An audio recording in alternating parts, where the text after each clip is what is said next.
know if you're familiar with FLIR products, but I wanted the real deal for the tour. Like, we're literally going to be looking for cold spots. So I should be red, orange, and yellow in there. Yes. There's a blue dot bouncing around. It's going to give us the coldest spot in the frame at that particular moment. It should bounce around all the time. It will show up in your recording. Okay. So just so you know what you're looking for when you're kind of going through it. You're going to have a cheat sheet bar that's going to show up in real time only, not the recording. This will give you the highest and the lowest temperature that's in the frame at that moment. So you'll see it fluctuate as you kind of move it around. We're literally looking for the blue and black to move on its own or take shape or grow darker.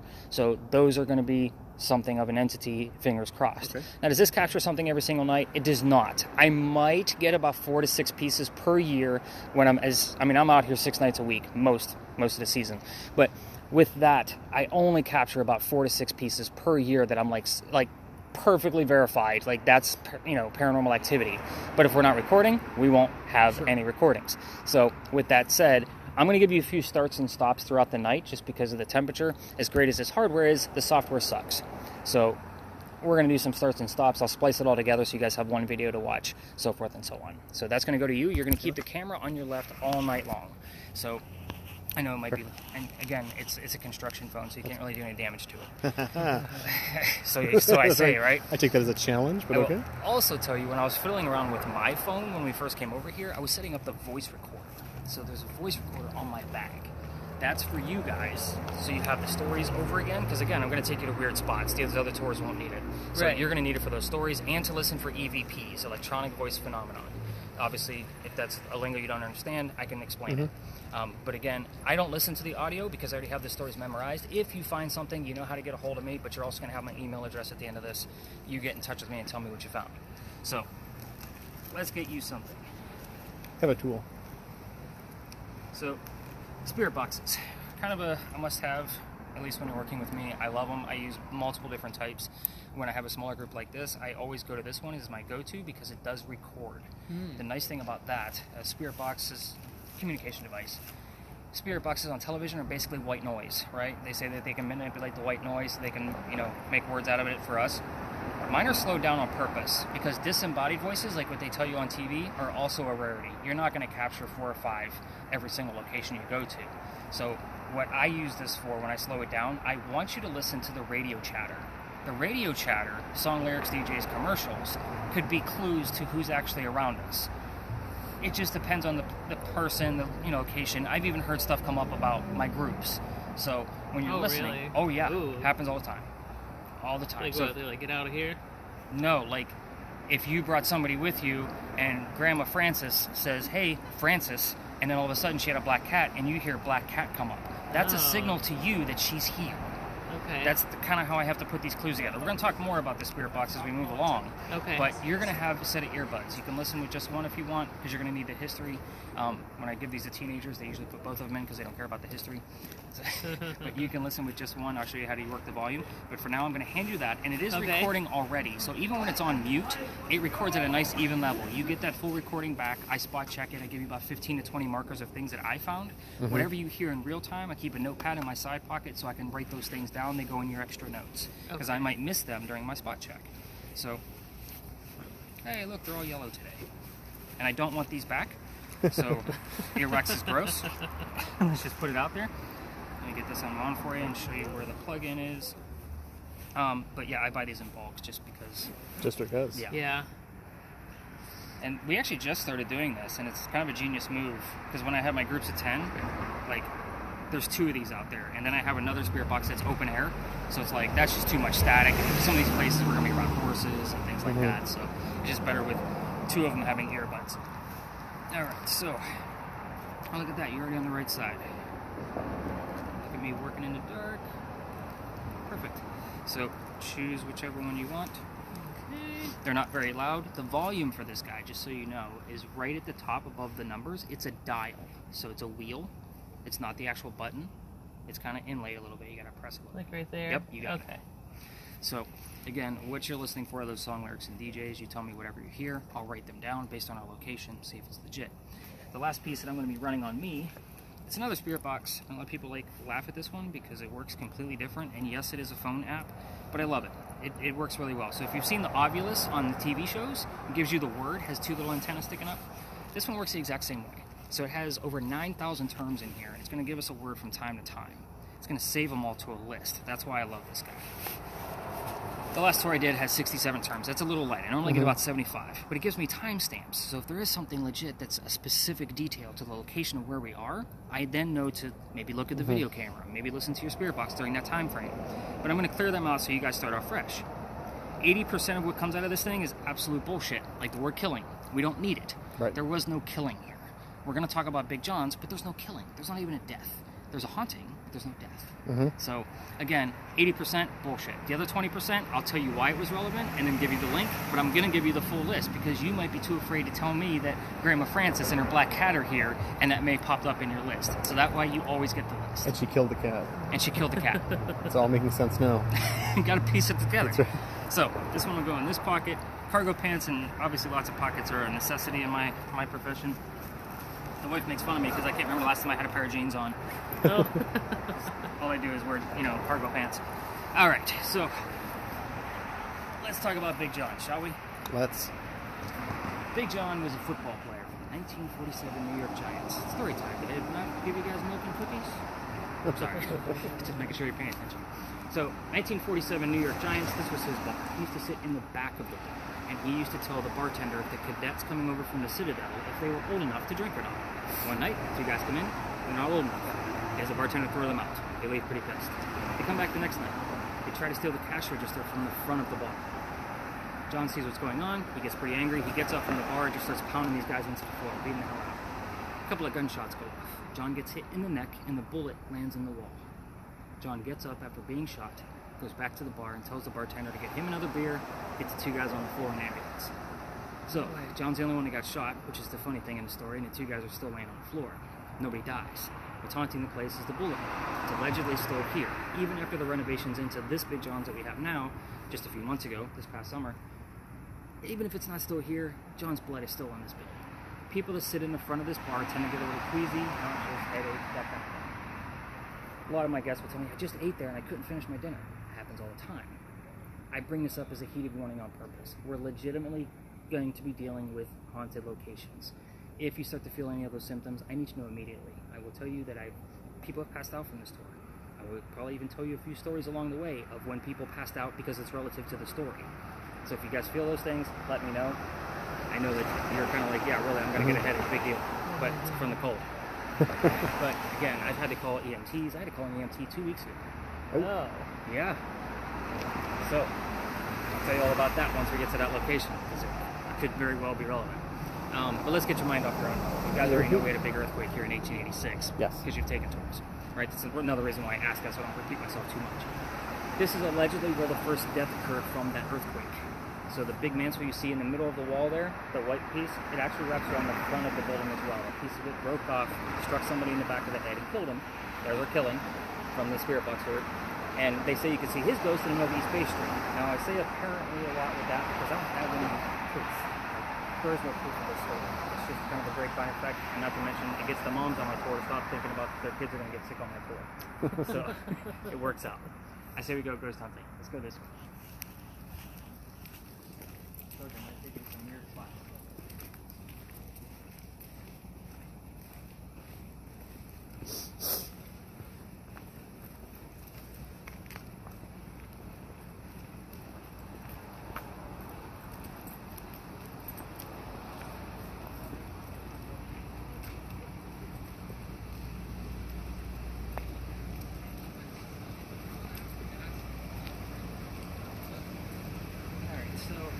Normally when I by the way, I'm sure you guys have been on big ghost tours before where there's like 20 people. Right. I don't do that. I only go to 10. Like, I'm that guy, because this is the conversation I have with everybody who kind of move along. First and foremost, people do not like to be filmed. So with your particular camera, Right. and Yep. if you just want to act like you're casually holding a cell phone, that would be super great, because we will be in spaces like this where people are around their own cars, and obviously it's your film, you know Sure. how it's going to be watched. Sure. When I have my groups of 10, I tell them at this spot, this is kind of like your first hands-on experience. So this place is haunted, however, it's not a big long history. So this is where we keep the horses for your carriage rides. It's a big red barn. You'll see it as we kind of walk by it. So in the summertime, you can definitely smell them. Yes. But the only history here is that this is where we kept horses that delivered milk and eggs to the residents of Charleston. That's it. That's the one-line history that I have. And I do that because I normally have 4 spirit boxes running. So I talk to those folks first. Spirit boxes, this is not TV. This is not, is somebody here? Right? Like everybody wants to ask. You want specifics. You're here for paranormal proof. At least that's, I'm guessing, why you're here, when most people are here. You want to ask questions that you already know the answers to in this particular location.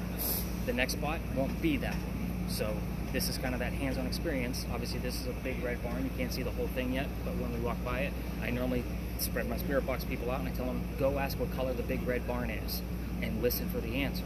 However, to teach you how to look for those clues, we're using 2 different types of spirit boxes tonight. The word red might not be in a DJ's vocabulary, but the word fire truck, heart, blood, those things are specifically red. So again, I would accept that as an answer. Most of the night I'm going to need 2 verifiable clues to verify each other. For example, if my word list comes up with the word Art, and you hear the number 40, Art Faircloth was Big John's teammate. He was number 40 on the team. See where I have to put those 2 things together? I'm going to do that most of the night. A lot of times I'm going to say, that's kind of vague. Or, you know, if you hear the word bloody, okay, bloody what? You know what I mean? Like, I'm not the guy, like, oh my God, it's so scary. You know, it's going to be okay, what was bloody? Let's continue this conversation and see if we can get what out of it. Now, most of the stuff I'm going to know, but sometimes I have to learn a few things the next morning when I do some extra research. So that's kind of how we're going to put these clues together. We're going to walk through this place pretty slowly. If I was a car thief, that would be my first tool because I can see exactly how long cars have been sitting here. So what you're going to try to do throughout the night is you're going to try to keep somebody's skin tone in view and the sky out of view.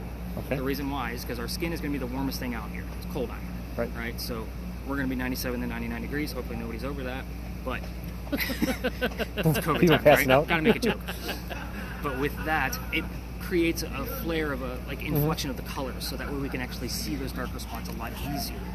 The sky doesn't have a surface, so that's what it's measuring, surface temperatures only. So you're going to do your best to try to keep somebody in view, sky out of view. But again, when somebody's at their vehicle, we're not filming them at all. Like we're just casually walking by. So as we walk through this lot and get to the next space, I want you to listen into your spirit box. Do you have it on now? Okay. Have you heard anything pop up that you can make out? No. I might have heard him say the Titans when you were talking about football. Or aren't the Titans in the playoffs? I don't know. I don't follow football. We're not football. I know it's a football team. I don't know either. I know that too. But that's about as far as I know. I don't even know what state they're in. Tennessee. Tennessee. Okay. You know more than I do. I heard it actually on Sirius Radio on the way down here. I'm like, okay, I guess there's a playoff game. That's why I don't have any other bookings. But anyway, it's paper at the damn bars. So we're gonna walk through slowly, go to the next space. You let me know anything else that you hear. Anything that says Charleston. It's a radio station in Charleston. We're gonna get that. So unless it was a direct answer like, hey, where did you grow up? And I hear Charleston. You know, that's a different story. But let's walk to the next space and let's see what we can go find out. All right. Let's go to this. We're gonna go this way. Oh my God. You see that there's a big red barn. I'm gonna look at my list. See if anything actually popped up relative to the big red barn. And if the word Tennessee popped up, I'm gonna shit my pants. That's what's gonna happen. This tools.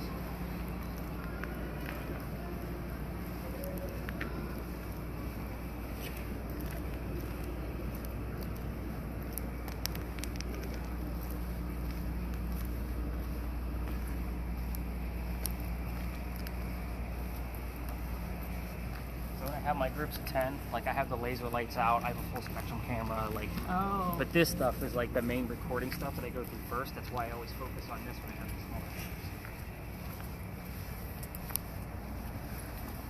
Everybody has something different other than the type of spirit box you use. I have 2 of those, they're just fun to use. I can see how this would be hard if you didn't have to hear about it. You just feel like a bunch of static. Well, you still get the recording the next day. Right. But if you heard the talk right here. Oh yeah. Well, I need to tell them to turn it down, and that's when they get upset. What do you mean you don't want me to listen? Like, I need to give you some history. You know, what's in the hole?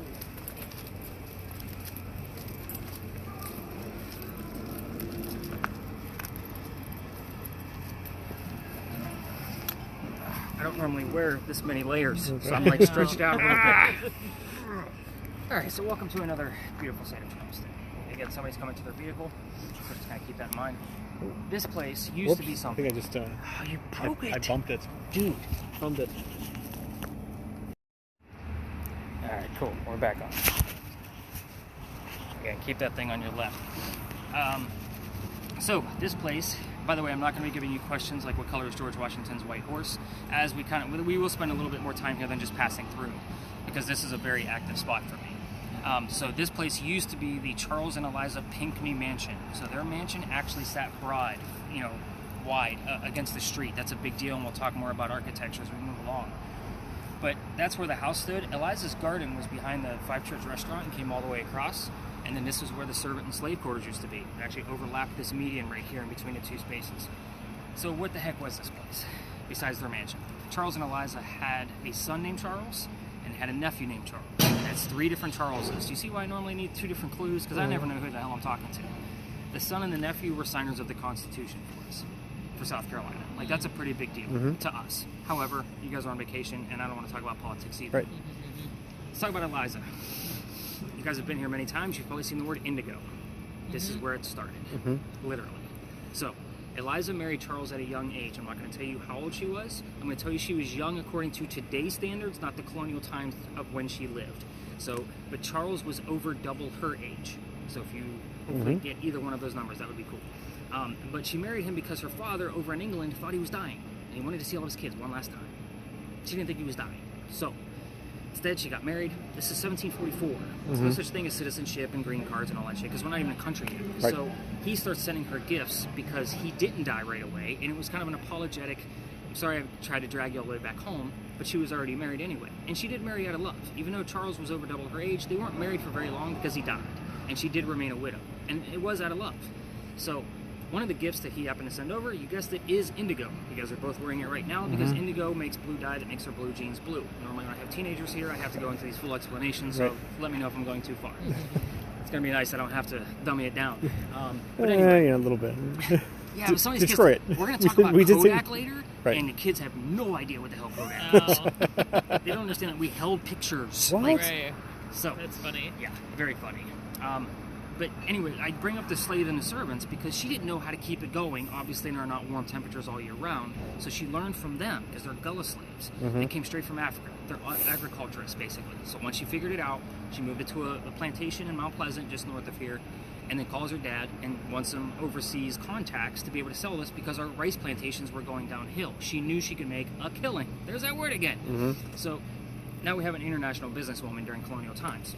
Something unheard of. So let's get into the weird shit. That's where things really get fun. Eliza was the second wife named Eliza from Charles, back to back in the same year. So the first wife, Eliza, dies. 6 months later, he marries this one. They're both named Eliza. The irony here is that they both have a maiden name. I don't have to explain what that is. Awesome. A maiden name that starts with the letter L. So we can ask which Eliza we're speaking with. Now, the first wife doesn't always pop up, but every once in a while we'll get her name that comes across. The ages when they got married, obviously. You can ask what happened to the mansion. It's obviously not here anymore. Then you can ask when that tragedy happened. I'm going to give you the clue that it is a tragedy. So take your pick of tragedies, whether it be hurricane, flood, fire, whatever you want. It's really whatever you hear. The children. I told you there was at least one. His name was Charles, Constitution guy. But there's more. I ask you to tread lightly with that. Maybe get the names of the kids and ask how many there were total, but leave it alone. There's a tragedy among one of them. She doesn't want to talk about it. All activity will stop. I don't have an EMF meter going, but if I did, it'd probably be going crazy because this spot is nuts. And it would stop if we started poking a bear too hard. So names, how many, leave it alone. Eliza's death, anything you want to. How old were you when you died? Where did you die from? Where are you buried? And what U.S. president was a pallbearer at your funeral? Like, notice none of these questions are yes or no questions. Right. I stay away from them every single night. Just because it's so much easier to get paranormal proof instead of yes and no's. We can get names, dates, happenings, that kind of thing. So we're going to kind of peruse through here. Just kind of maybe do a few laps. We're going to stay away from the vehicles, of course. Sure. And just kind of see what you want. If you want to ask questions, you can. If you want me to ask the questions, that's fine too. Obviously, I'm very comfortable doing that. Eliza already knows we're here because I'm here 6 nights a week. So I'm going to, my name has popped up here quite a many times. I will tell you, I also get disembodied voices here. So disembodied voices are not the radio chatter. That's the stuff that they bring you up on TV where it's like, and you think it's a mumble of some sort. I've gotten Class B. I won't call them Class A, but they are very clear.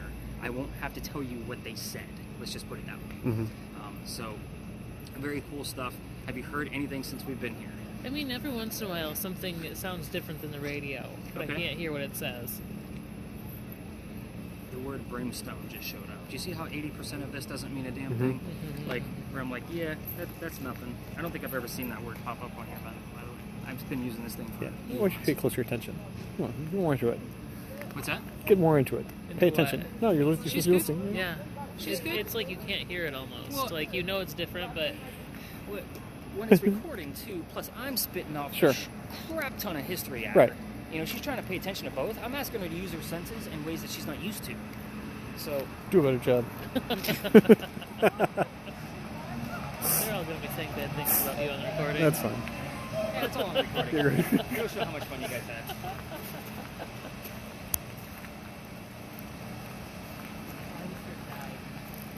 Okay. That's good. How did she die? Come on, Eliza, tell us how you got. Whatever you think that you hear. And I'm not going to leave you hanging. I will give you the answers before we go. I'm not that guy. Yeah, you definitely want to keep that camera on your left. The way you're holding it now, you're going to have a sideways view. Oh, on my left this way.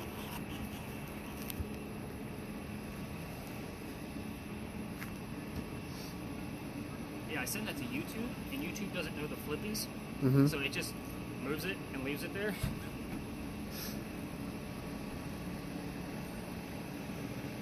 I heard a lot. Maybe I should bring out that K2 just to have it out.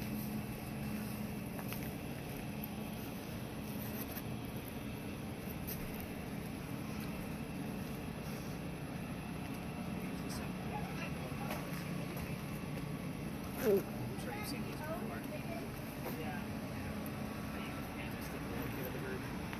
Just so that, you know, he stays occupied. But yeah, we're definitely a little bit of something going on there. I need one of those vests, like with all the pockets. Oh, Yes. yeah. Start Like a dishing it fishing out. Everyone vest. needs that. Yeah. Well, we're always upgrading and updating the equipment. Like we're having an SLS camera built for us from the UK. Oh. That's the Stickman. Is there more than just you that likes the tours then? Yeah. So I am going to have to figure out how to carry this thing because it is because the reason why we're ordering it from the UK is the design of it. It's all in one box instead of that clunky handle, and for me to hand that off to somebody, like it's Right, a mess. that'd be a lot. So a box with a screen at the top and the camera's already in the box. All they have to do is hold it and point it around, hit record when something happens. Not to mention it'll have a strap on it. Yeah. So, but yeah, I gotta find a way to carry that on top of the other gear that we have. Like, I'm gonna need a suitcase soon enough. So it went all the way up to 25, which is pretty standard for this location. And I should shut up so she can listen, right? Mhm. That's when you're supposed to shut me up. Yeah.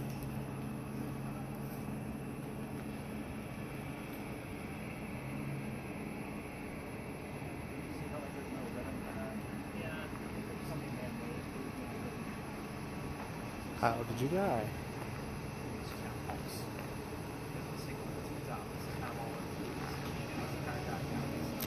I'm going to move around a little bit and see if we can't get it to spike again so you can get some more words. See how I just keep you busy? Yeah, just walking around pointing.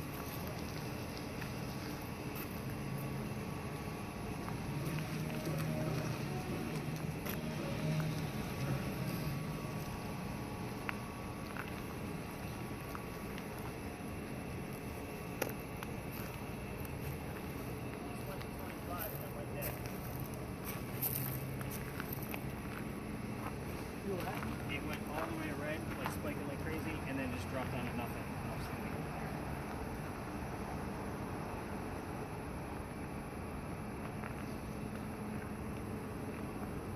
Are you supposed to ask some questions?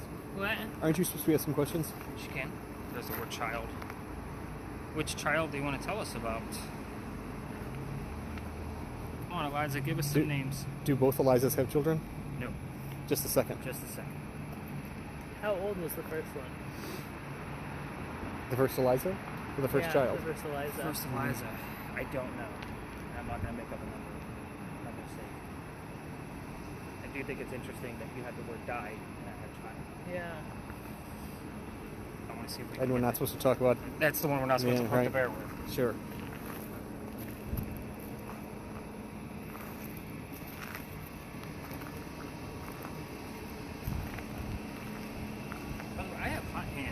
guys need them. Like, I put them in my gloves. We're I good. brought extras for you guys. I didn't know if you want them or not. Oh, I'm okay in my pockets. Thanks, Okay. though. Figured you were willing to rebook. I can force a couple of pair of hot hands if I have to. Yeah, I keep them in my gloves. If I don't, my hands go numb, and then I can't operate the equipment.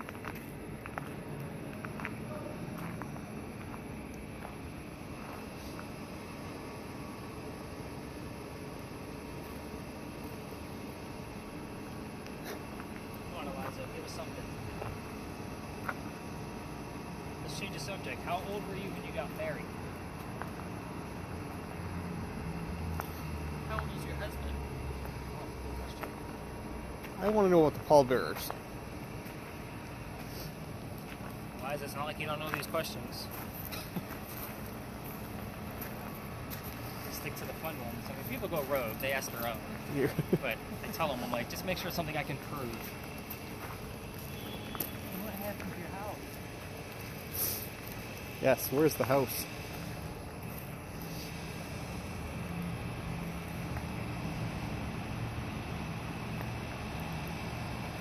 Not enough.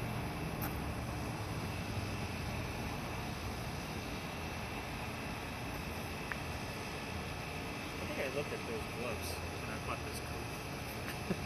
Toasty. Toasty warm. Bracelet. I don't know anything about a bracelet.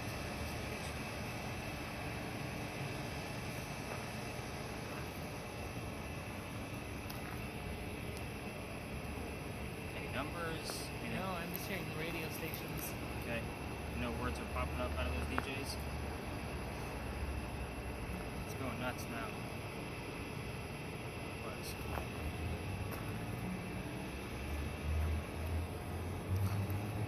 We're not leaving until I have names of pallbearers. We only need one. I'm seeing for two.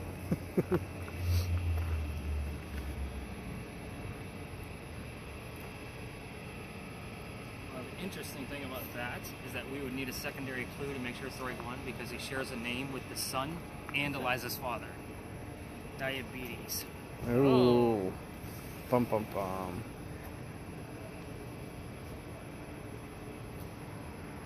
And this thing's going berserk. Yeah, it's like going through all sorts of stations here. Come on, Eliza, give us some answers. It's almost like you're listening to Bumblebee from Transformers. Oh. It's the same principle. You use the radio to talk. It's a metaphor you don't understand. You're like, oh yes, I have no idea what you're saying. Okay, shutting up. Definitely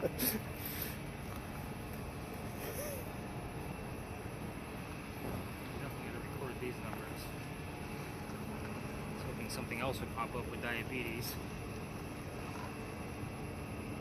Wilford Brimley. What? Wilford Brimley. That came up? No.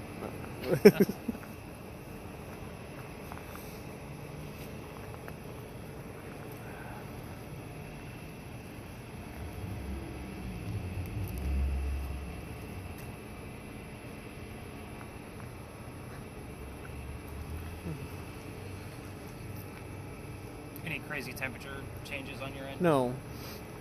I don't know if it's just a matter of movement, but it seems like the ground and the area around you every now and then seems to change from being blue to Well, the little difference red. here in this lot, it's hard to tell with the ground just because we do have dry gravel, we have wet gravel, we have mud, we have water, you know, Right. the pavement. You know, there's a lot of different surfaces in here. Not to mention we have grass growing in it. Right. So it can be difficult in here. But the funny thing is most of the stuff that I've gotten from that camera that's legit came from this spot. So, you guys ready for some answers? So Yeah, we're she not just standing in said, the cold. I just heard that's it. I'm telling you, it's I'm stuff in serious. real time. Like, that's what we look for. get out of here. Right? Serious. I actually have a disembodied that says "Just leave us alone." Yeah. It went over 11 different radio stations. Oh. Like, so it's definitely not radio chatter. Anyway, what are you most curious about? Obviously, the pallbearer is on his mind. Oh, what the answers are? I just like it. it because it's verifiable. That's all. What happened to the house? Fire.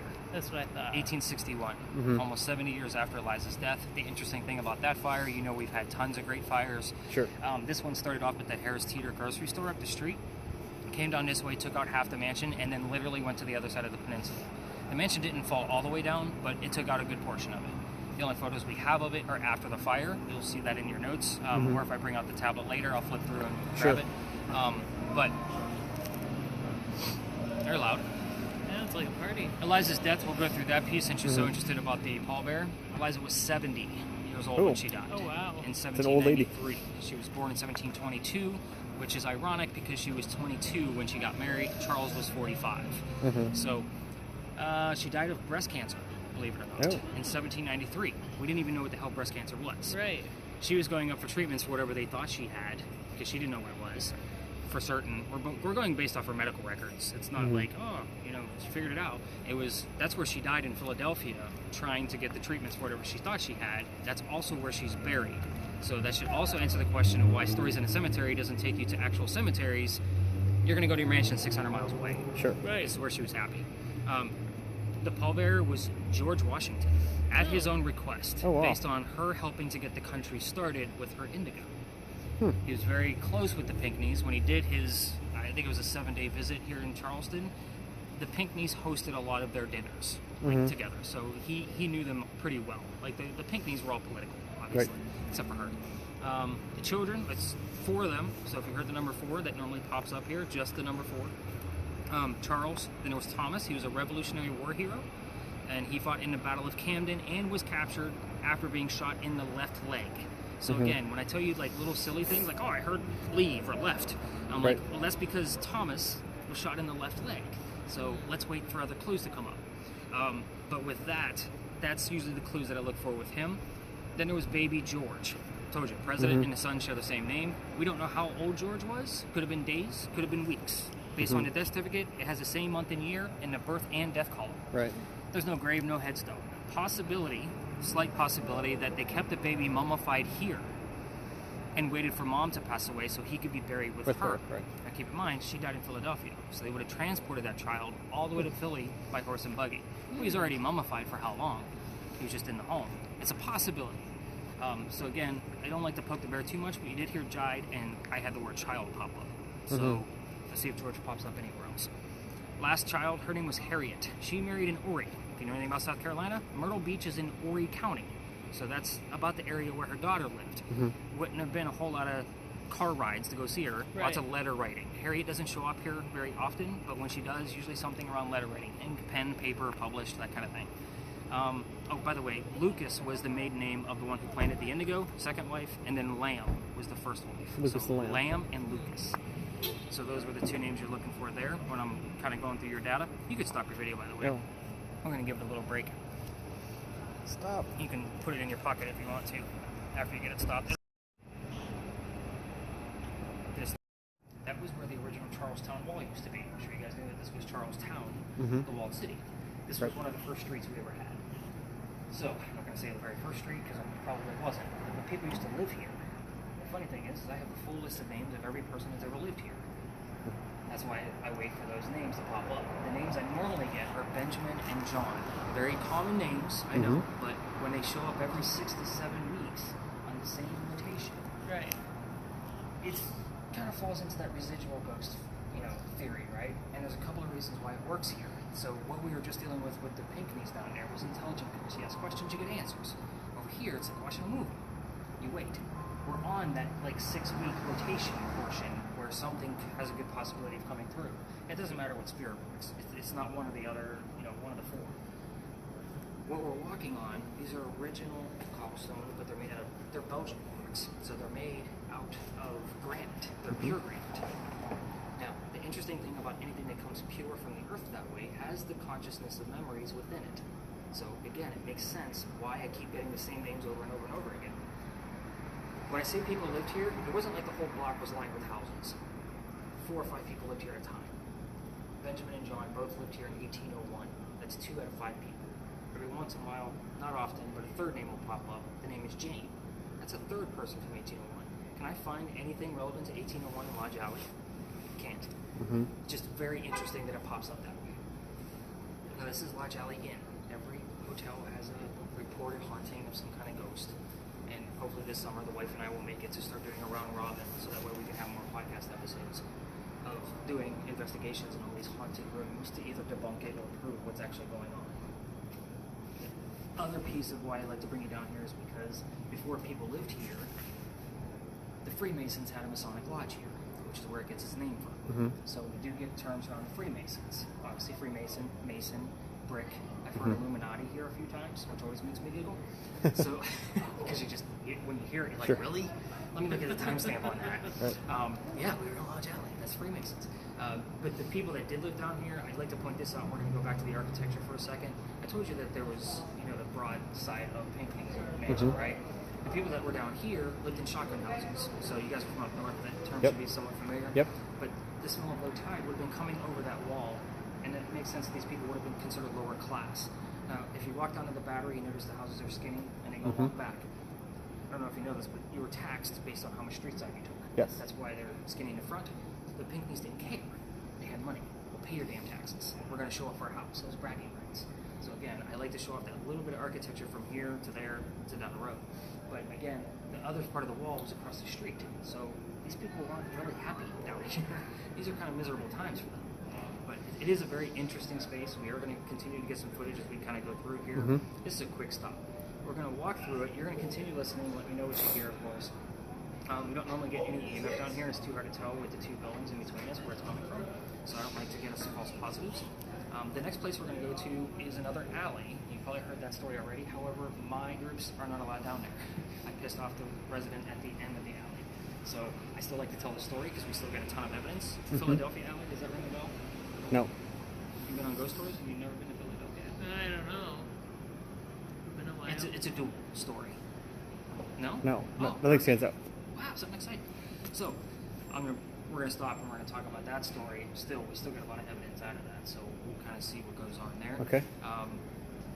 Any other weird questions about this place? I know it's just kind of weird and odd and creepy. And it's just a weird stop, but I like to show off the different types of hauntings that you're dealing with when you're going to different spaces, because you kind of have to identify them. It took me over a year to identify this one as a residual. So hopefully, I just like walking down the alley. it's actually really cool footage when you watch that, like on a much larger screen. Going down this alley. We'll turn that off when we exit the alley because we'll be cutting through a neighborhood. Sure. Okay. Even though the city lights are dark, it's still full of because it does happen.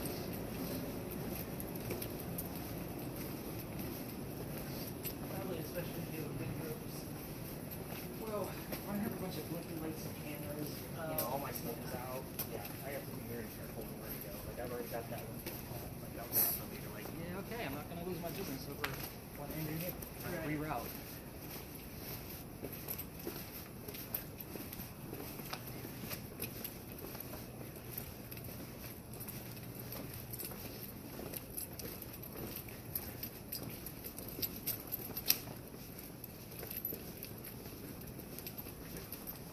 Let's check that video.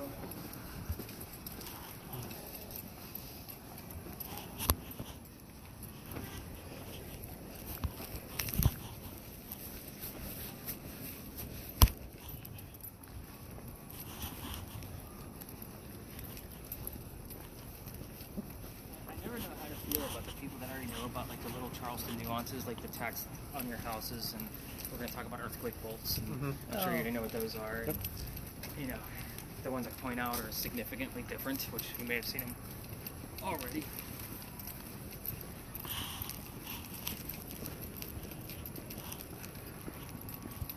And where are you guys staying at? Harbor View Inn. By the waterfront. Oh, yeah. Park.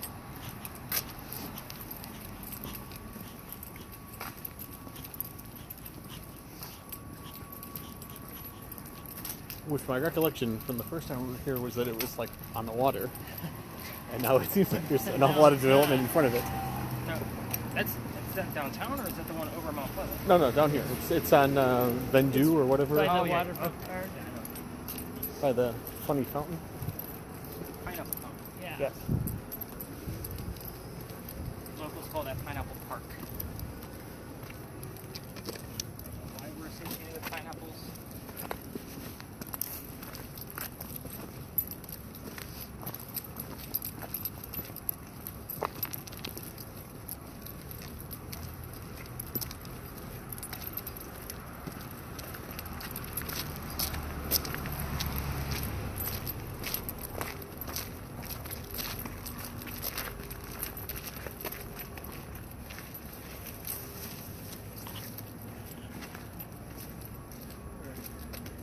here's my gorgeous alley behind me. So at the end The forbidden fruit.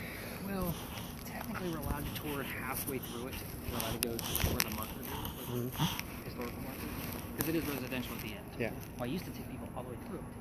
And then we would go down to another location on East Bay Street, so it was easy to get them back to their cars. I don't do that anymore. Thanksgiving last year, 2020, and all these dates mean something, but I had my daughter on the tour too. My youngest, she's 15 now, so she would have been 14 at the time. This guy comes out screaming at my group, you know, you're not supposed to be down here, where's your license, blah, blah, blah, blah, blah. So I just don't know. Anyway, this is Philadelphia Alley. We named it that because after dueling became illegal and stupid, we renamed it after a city that helped us out of one of those fires. Philadelphia is one of those cities.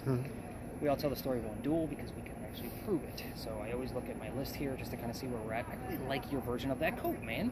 Like, I've been looking at it all night. Like, Make an offer. we might have to just trade. That's. My wife would be upset. She got me this for Christmas. I also got this for Christmas. From your wife. That's right. Oh yeah. I forgot about you. So there's a doctor that moves down here from Rhode Island. He's supposed to get married to his fiancée. Someone just says Michigan and back. That's strange. Yeah. Don't interrupt the tour. No, this is what I want. I live for this stuff. So I ask people to interrupt me all the time. Where was I? Rhode Island. Yes. All right, we just got started and you Doctor, yeah.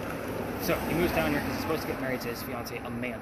Amanda just inherited a bunch of money from her dead parents. She has an attorney handling all her money. He tells her to get rid of the doctor. He's just after her cash. To prove that he's not, he moves to Charleston so he can start his own practice and make his own money. On his way into town, the coachman that brought him into town set him up to be robbed and killed. And that was a little further uptown. Not a very good start to his stay in Charleston. So somebody walking by named Ralph Isaacs. Now you guys are ghost hunting, so initials and letters mean stuff. The interesting thing about Ralph Isaacs, he has the same initials as where the doctor came from. Yes. Right, nice catch. Most people don't do that. I think it's the first. So we need that RI and a secondary clue so I know who it belongs to because it does happen here often. So he says, dude, you don't want to stay here. This guy's going to try to kill you. There's a guy inside with a gun. They're going to take all your money and run. So he says, I got some friends on 59 Church Street you can rent a room from. That's the next block up. So he rents a room from 59 Church Street. Him and Ralph become friends. The doctor's practice takes off. He's making his own money. It means Amanda's moving down soon. He's proving his point. He becomes known as the whistling doctor because he whistled all the time. It's the 1800s. So, I'm sorry. Yes. 1800s? I always get this one confused with the centuries. But anyway, for the times, he was a whistler. Every haunted city has a whistler. Right. With that said, him and Ralph go see plays together, but they can't sit next to each other because the doctor makes more money. He has better seats. So they talk about the plays on the way home. One night after going seeing William III, they start arguing about one of the actresses. The doctor thought she was great. Ralph, not so much. He gets into heated arguments when Ralph starts insulting the doctor's fiancée back home in Rhode Island. They go their separate ways. Ralph, he's from here. He goes to his friends at the newspaper, puts an ad in the paper telling the whole city of Charleston what he thinks of the doctor, which is basically a jerk move. Screw you, buddy. The doctor sees it, rebuttals with, let's go to Dueler's Alley, let's settle this. They come down, take their 20 paces, they turn, the doctor points his gun in the air, and he shoots. Just showing he had the courage and bravery to show up for the fight, willing to forgive. Ralph has his one shot, puts it in the kneecap on the doctor, so the doctor didn't die. Dick move. I know, but he wanted to make his point too. Right. So, his friends pick him up, they carry him home to 59 Church Street. He dies 10 days later after refusing medical treatment. This guy's a doctor. Probably tried to heal himself from bleeding it out. So we do get that term, bleeding out, 10 days, all of those extra little things. There's a lot of keyword terms in that whole story that say as you walk through the alley, you can hear the whistles from the doctor. So if you guys are going to be here and you're going to test it out, turn on your voice recorders. Keep in mind, every local knows the story. If somebody's walking down Cumberland or Queen on the other side, they will throw a whistle down the alley. I'm one of them. I do it every single night on my way back to my car. So with that, just keep in mind, it's going to be very faint. Right. One of the reasons why I got kicked out of this place, just a little tidbit of history for you. At the end of this alley, right outside that gentleman's dining room window, there are bricks that are older than what you see here on this end, on the Cumberland side. Those bricks were sun-dried bricks from slave kids. There is one full handprint and fingerprints at the end in those bricks. I would always point them out just to kind of history piece, show how far we've come, especially when I have a diverse group. My group was a little too loud one night, and he come out flying. But again, I like to point it out, and I treat it also as a grave. I told him, you're not going to get any activity from it. There's not going to be an EMF spike. It's like somebody's grave. they're going to go 600 miles away. This kid doesn't want to stare at a brick. Mm-hmm. Have you heard anything? I know I was talking quite a bit and quite fast. You were probably trying to focus on the keyword terms. Anything come up on your end? No, I didn't hear anything. Okay. All right. Well, nothing came up here either, surprisingly. I had the word price when we first got here, and the word bear. I don't know what that means. One of the weird things that came up a few weeks ago, I had brass pan come up, and I'm like, what the hell does that mean? Apparently, one of the revolvers, a dueling revolver from that time era, had a piece on it called a brass pan. Right. I don't do guns, like sports. I'm the same thing. I don't do guns. Right. So I had to look this shit up, and I'm like, oh, that's actually really cool. Yeah. But the fact that brass pan came up, two separate words. So. It says Bush. It does say Bush. I don't know what that means either. Talking about today's day and age presidents, right? That's right. Start saying Clinton, we're going to have problems. That's right.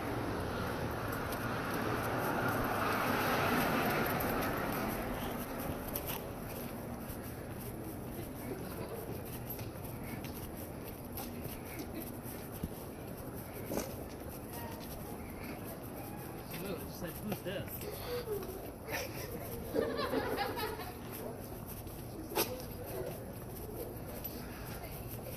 When do you guys go back? Tomorrow. So one last final That's hurrah right. out in the cold. Driving or flying? Flying back. My in-laws are in Pennsylvania, so we always drive it because I hate flying.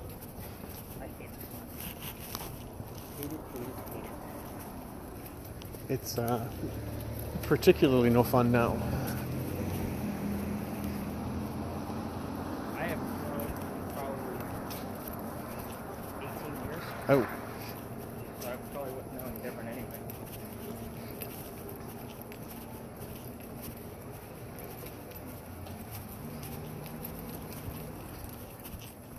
I'm wondering if when you guys took your ghost tour, Did we walk in the cemeteries here? Yeah. you walk in them? Yes. Definitely hold on to that. They're the only ones that ever get access to inside of places. Normally Well, I think we were in the one by the church, but not in this one over here. there's one over, because this one is never open for a customer, like for people to walk through. You probably were at the Circular Church, because Yes, Circular Church. because there's that Revolutionary War, I think there's Civil War things going on over there too. Like I've looked into all of it just to kind of add things onto the door. So I do like to point out behind you, this is the wall to Philadelphia Alley. The doorway in the middle is for when there was a loser to the duel. Mm-hmm. It was a shortcut, because the alley didn't go all the way through. So they needed a way to drop the loser in his grave. So they would cut through this courtyard instead of going all the way down to Queen and coming down and around. That's why that doorway is still there. So it's not how we use it now, because this is a courtyard for like some kind of kids thing. I don't know what it is exactly, but you can see the little playground over there. Right next to one of our most famous cemeteries. There's two different sides to this cemetery. This is St. Philip's. So the eastern side, the one side that we're standing on now, is if you belong to the church and you're from here, you can get buried on this side. Charles Pinckney, Eliza's husband, is buried on this side. The other side is if you belong to the church and you're not from here, you go over there. Calhoun, your 7th vice president, Yep. he's over there. They moved him several times trying to figure it out. So, every ghost tour stops in front of that gate. I don't know if you can see it at this point, but there's a sign right inside the gate that says there's no ghost here but the Holy Ghost. There's a reason for it. In 1888, a young lady died by the name of Sue Howard Hardy. Now, we talked about initials earlier, and Sue's initials? SHH? Wait. Shh. Right. So, I've seen it and heard it quite a bit. And it's not, I thought it was like a myth and legend of Charleston, but it's not. After all the evidence I have, it's very, very real. But anyway, she dies 6 days after her stillborn child, and in 1987, a local photographer is taking pictures of all these cemeteries, and he captures a full apparition on one of his photographs. He sends it to Kodak. We talked about Kodak earlier. That's where it comes in, where I'm like, kids, this is what we had to do. But they can't debunk the picture either. The picture's cursed. I normally don't show it on the tours unless everybody like super insists. But that picture, if females hold it, you'll get the same symptoms like what I told you about at Big John's, even a digital copy. So if something pops up at a tonight's tour where I have to give you the link to prove the story, there will be a warning on it. So use a desktop or have him show you. Again, I'm not going to be the guy where you guys had a great vacation and then 9 months later, because pregnant females don't have a good pregnancy. Again, so 9 months later, I'm not going to be the guy you call because I cursed your family. That's right. So I'm just... You got some explaining to do. Yeah, I always put the warning stuff up there. But that's the reason why that sign is there, and the light going across is pointed right at the sign to deter anybody from trying to retake that picture. But all my cameras, I have full spectrum, the thermal, it cuts right through that light. Like, you can't even see it in my stuff, which is really cool. However, usually all the ghost tours are up there taking up that spot, and they got the construction walls up anyway, so we won't be able to even see the sign. I do like to point out a few pirate things before we move on. We're going to go to one last stop across the street, but on this corner there's a lot of stories. I usually use my word list, whoever's using this guy, to kind of tell me what words are coming up, and I still got nothing. It's actually a really, really light list. Like, we're only at 34 terms, which is really odd. And you really haven't given me much out of there besides who's this. Yeah, right. It's kind of a... Welcome to my wife. There's literally like 15 different stories on this corner, so I'll use this to see what story I need to tell. But let's talk about the pirate stuff. So the burning gas lamp off in the distance down there, that's the pirate house. So it has a big anchor on the front of it. We're on Church Street in case you want to revisit that at another time. But the pirate house, somebody does live there. Don't go in his backyard looking for ghosts either. He does get pissed. Don't ask me how I know who not to piss off in this neighborhood. But I'm the guy. Yeah. But that's where Blackbeard's men would come off their ships, and they would have a place to stay, have a few drinks, meet with a few ladies, and they did dig a tunnel underneath the pirate house, 1 block over to Dock Street Theater. You guys know what that is. So Dock Street Theater at the time was Planter's Hotel. It was a whorehouse, a playhouse, and a hotel. The whorehouse was obviously an attraction, but the playhouse was the reason why they went there. Pirates work really well with ropes and knots. So they would go there to work backstage for a few days in between bartering with the locals. So it was kind of their way to go in, make a few extra bucks on the side, and then come out and do some trading. So there's a lot of weird pirate lore around Blackbeard in this location. But one other thing I'll point out is the other side of the cemetery, when you're walking alongside it, there's a sarcophagus, just like John Calhoun's in the middle, but it's really close to the gate. That's of William Rhett. William Rhett caught gentleman pirate Steve Bonnet. He was a Charleston pirate. They call him a gentleman pirate because he bought his way into piracy. So he wasn't really a full-blooded pirate. Like, he wore a wig on his ship. But he's the guy who turned him over to Nicholas Trott. Nicholas Trott took Steve Bonnet's men and hung them on White Point Garden to warn off other pirates to not come here. So if you're ever down on White Point Garden, there's plaques all over that tell you about Nicholas Trott's story and the gentleman pirate Steve Bonnet. So, but William Rhett, the guy who caught him, is buried right there, and you can actually touch his sarcophagus. That's how close he is. Now, the young lady that we're going to talk about across the street, we're going to go talk about the Powder magazine, but we're going to dive into a female pirate. But have you heard anything? Nothing. No. Maybe we should have switched. It's No not comment. easy. I know, it's hard to, like, concentrate on both things. Yeah.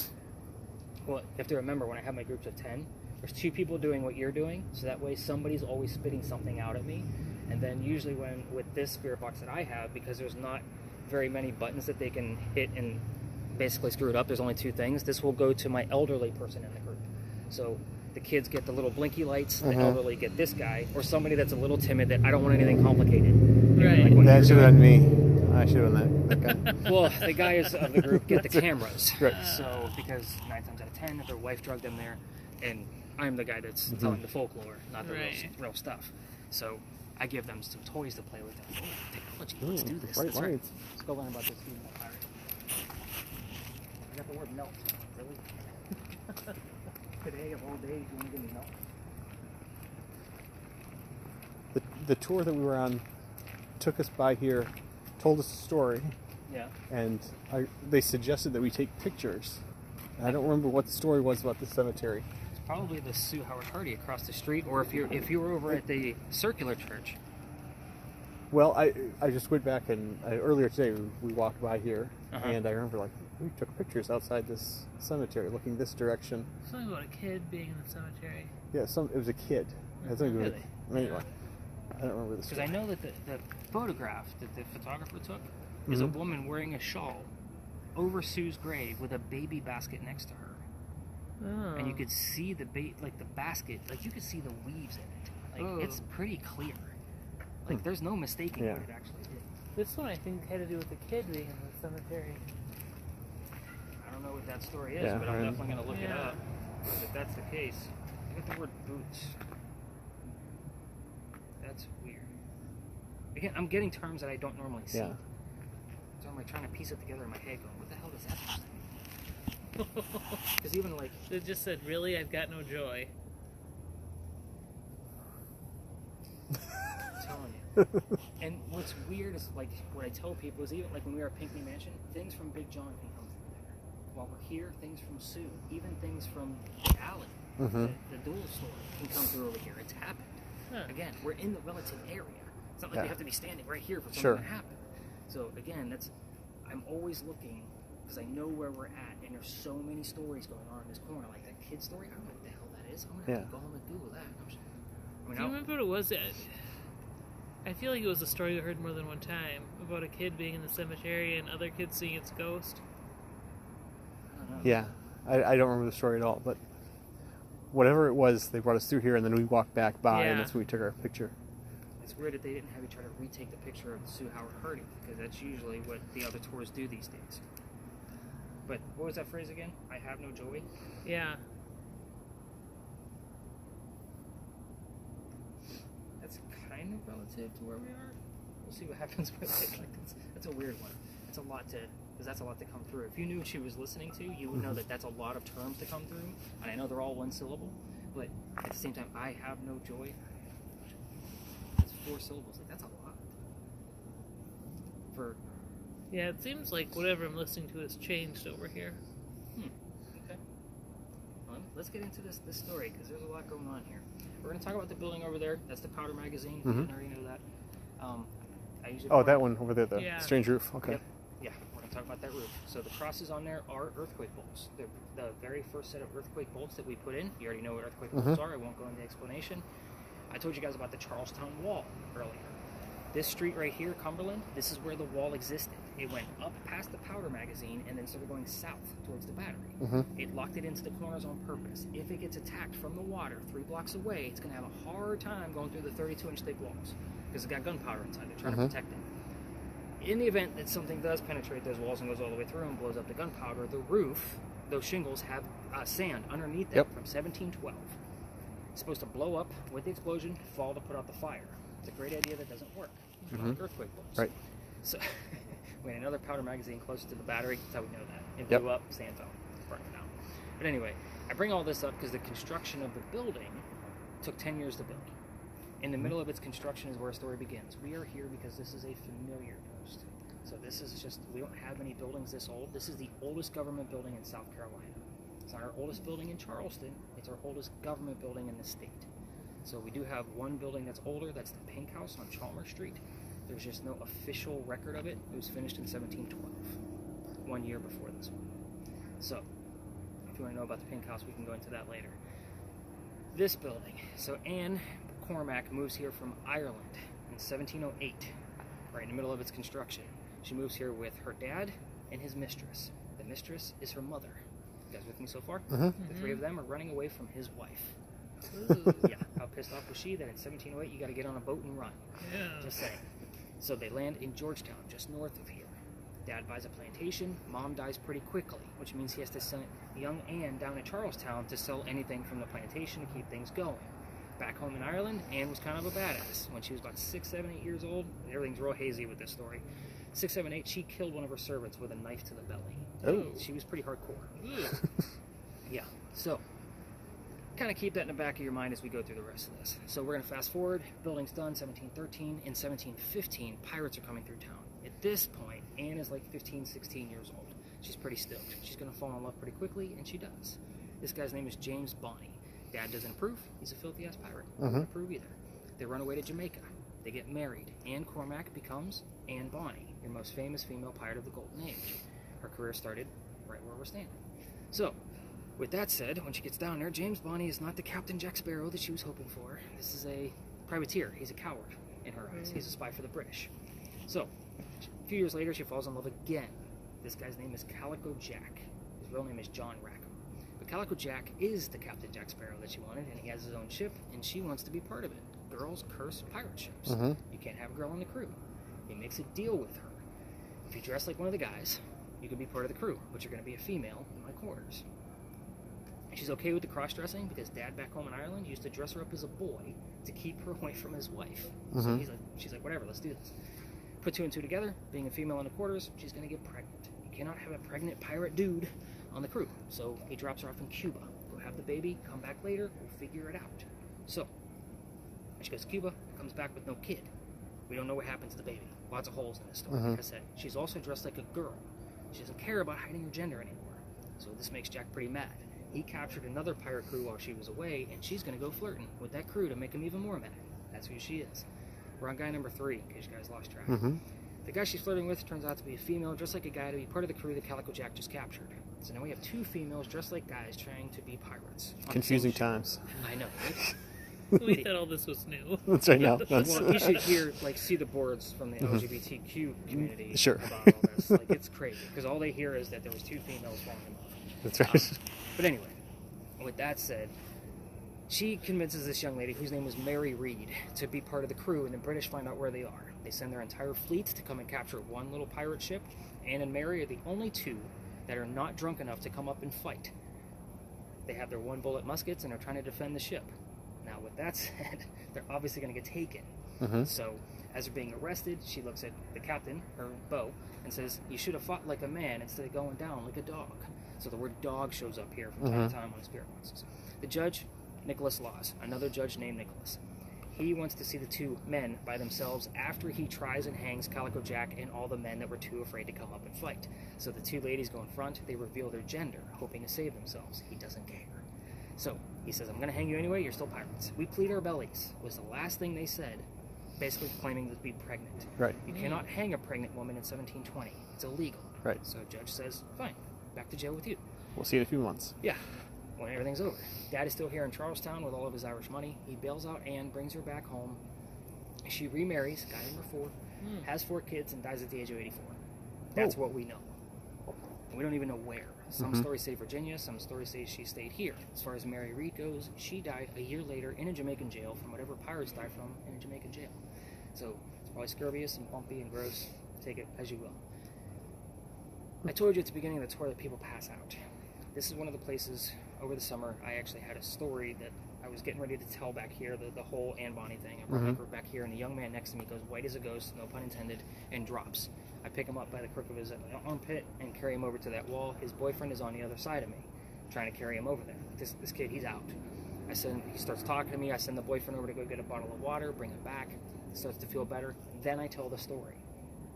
They pull me aside after I spread everybody out with their devices, and they say, "Nick, we need to tell you something." I'm like, "What's up?" "We are 2 transgender males, 2 females dressed as men on my tour, and one of them passed out before they knew the story." Ooh. Now, That's weird. Were they pirates? I don't think anybody's ever asked that one. That's good. I like it.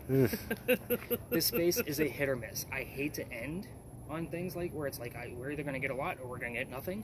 But this is one of those spaces we've already got pretty much nil between our 2 devices that are going on. We got some readings at Pinckney Mansion. I don't know what's on the camera yet, but we're going to listen in. I only left 2 things out here as we kind of leveled up throughout the night. This is a space where you can ask anything you want to, but I did leave out 2 details that I can prove: the name of Calico Jack's ship and the name of Anne Bonny's parents. I do that purposely so you at least have something to go off of. So listen closely. We'll make 1 or 2 laps around here if nothing's going on between either of our spirit boxes. As far as the K2 meter, this is a dead zone. I don't know why. If something does come up on this guy, that means something else is going to happen with one of the other devices. But it's definitely not the Pinckney Mansion site here. I usually don't even pay attention to this. Okay. So let's make a few laps. Let's see what we can hear, and let's let her listen. I want to see what I have here. Under book. On the What book. did it say? It says under book. Not the book, it's a magazine. It does have the word founder as well, which is weird.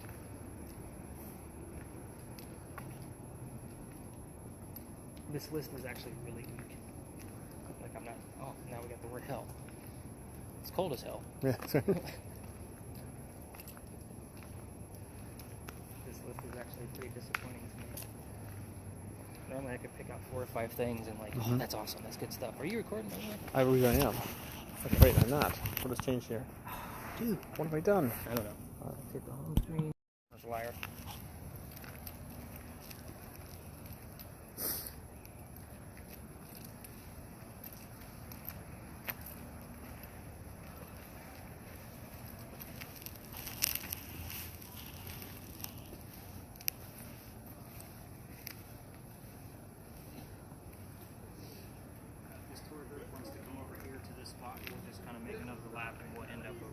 Sure. A lot of the tours like to.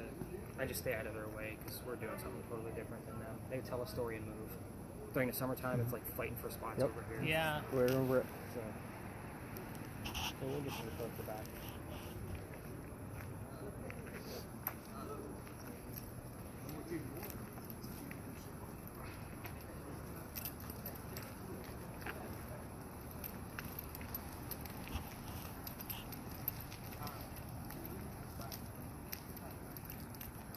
Anything popping up at all.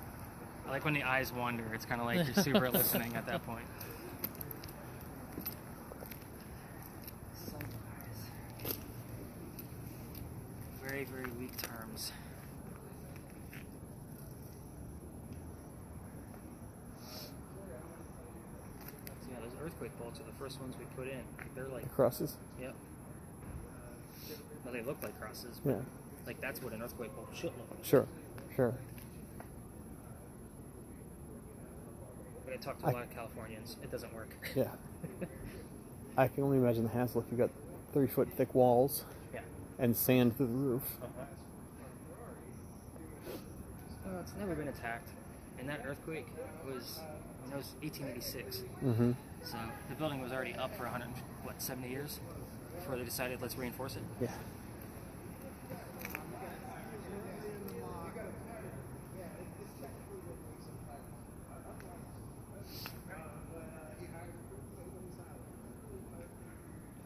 Do you have the ship's name?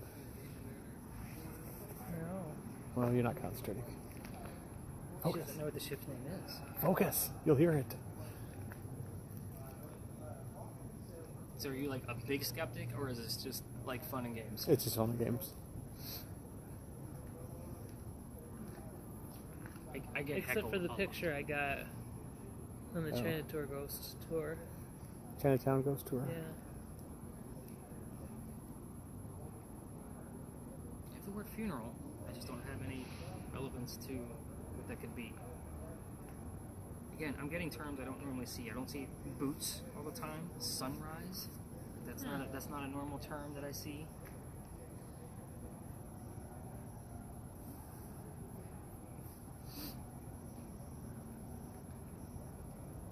And usually when I have my groups of 10, I just tell them at the first thing I say is, I don't want to know where my skeptics are. Mm-hmm. I don't want to know. Because it makes me like want to focus on you Yeah. all night long. And then everybody else misses out on Right, what could be happening in right. real time. So it's just to keep me focused. Like I tell them, we're all here to have fun. That's the point. So no skeptics are allowed to reveal themselves until after the tour.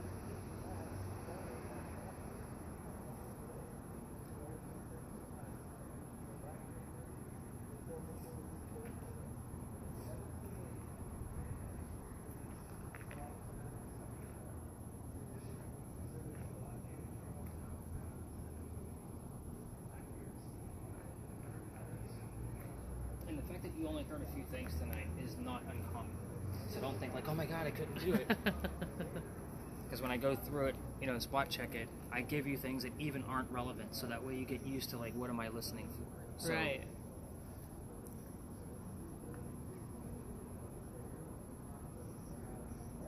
And sometimes I'm pleasantly surprised at how much you missed. Yeah. Like, yay, that's good stuff.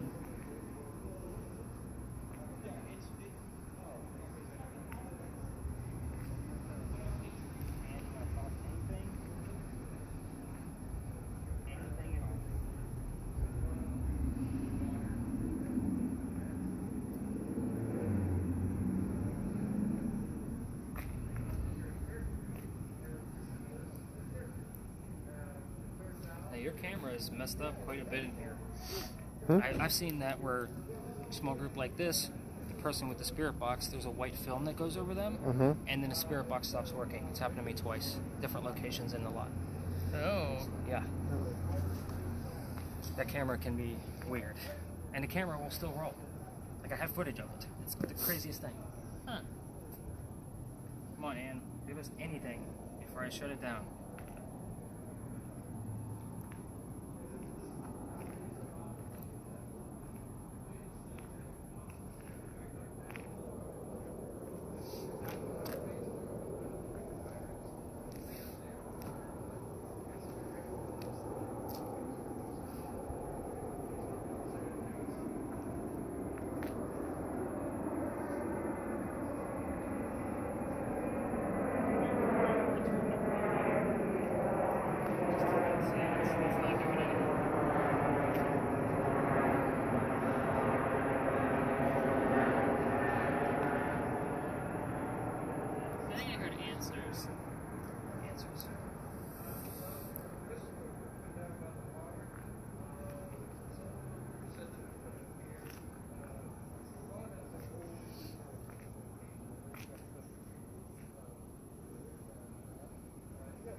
say we call it. What do you think?